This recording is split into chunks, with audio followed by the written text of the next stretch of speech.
श्री कृष्ण कहते हैं, अपनी इच्छा की शक्ति से अपने आप को नया आकार दें।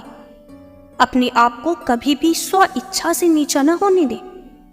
इच्छा ही आत्मा की एकमात्र मित्र है और इच्छा ही आत्मा की एकमात्र शत्रु है। जिन्होंने खुद को जीत लिया है उनके लिए इच्छा एक मित्र है, लेकिन ये उन लोगों का दुश्मन है जिन्होंने अपने भीतर आत्मा को नहीं पाया है। सर्वोच्च वास्तविकता उन लोगों की चेतना में प्रकट होती है जिन्होंने खुद को जीत लिया है। शांत मन में, ध्यान की गहराइयों में आत्मा स्वयं को प्रकट करती है। स्वयं के माध्यम से स्वयं को देखकर एक आकांक्षी पूर्णता के आनंद और शांति को जानता है। कोई भी जो अच्छा काम करता है उसका कभी भी बुरा अंत नहीं होगा, ना तो यहां और ना ही आने वाले युग में। मन बहुत चंचल है जो इंसान के दिल में उथल पुथल कर देता है। इंद्रियों से मिलने वाला सुख पहले तो अमृत जैसा लगता है, लेकिन अंत में ये विष के समान कड़वा होता है।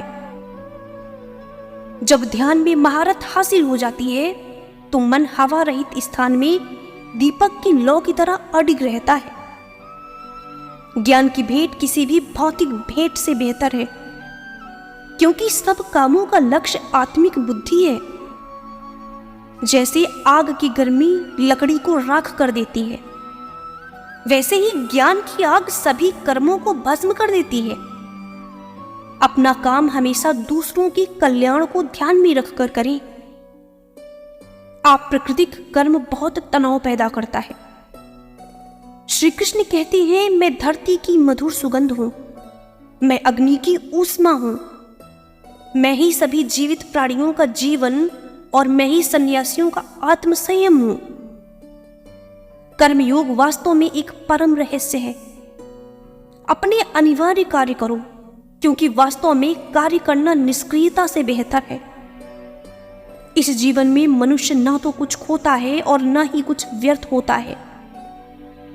मन अशांत है और उसे नियंत्रित करना कठिन है, लेकिन अभ्यास से इसे वश में किया जा सकता है।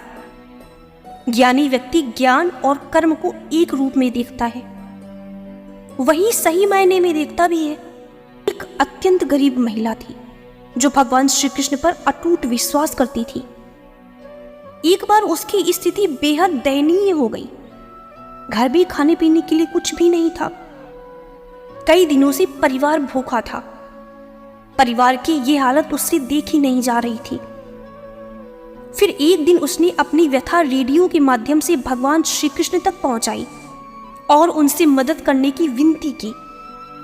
रेडियो का वो प्रसारण एक घमंडी, नास्तिक और अहंकारी उद्योगपति ने सुना और उसने सोचा कि क्यों ना इस महिला के साथ कुछ ऐसा मजाक किया जाए कि उसकी श्री कृष्ण के प्रति आस्था ही डगमगा जाए। उसने अपने सेक्रेटरी को कहा कि ढेर सारा खाना और महीने भर का राशन उस महिला के घर पर देकर आओ, और जब वो महिला पूछे कि ये किसने भेजा है तो कह देना कि ये एक शैतान ने भेजा है।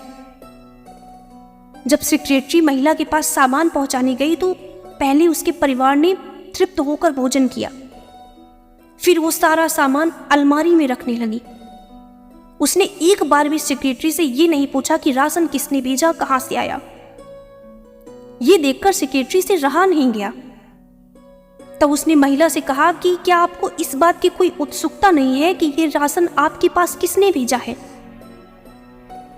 उस महिला ने जवाब दिया कि मैं आखिर इतना क्यों सोचूं, मुझे मेरे श्री कृष्ण पर पूरा भरोसा है। जब मेरा कृष्ण किसी को आदेश देता है तो बड़े से बड़े शैतानों को भी उसके आदेश का पालन करना पड़ता है। वो जो भी करेगा अच्छा ही करेगा। इस कहानी से हमें ये सीख लेनी चाहिए कि आप किसी भी हालात में क्यों ना हो, ईश्वर पर अपना अटूट भरोसा कायम रखें। आपके जीवन में जो कुछ भी आपको मिला है वो आपके ही कर्मों का नतीजा है, लेकिन जब भी आपको उस ईश्वर की जरूरत होगी और उसे दिल से याद करेंगे तो वो आपकी मदद करने जरूर आएंगे। वो किसी भी रूप में आएंगे, लेकिन आएंगे जरूर। आज के लिए बस इतना ही। आशा करती हूँ आपको ये वीडियो पसंद आई होगी। वीडियो पसंद आई हो तो वीडियो को लाइक, शेयर व चैनल को सब्सक्राइब जरूर करना। नमस्कार। जय श्री कृष्ण।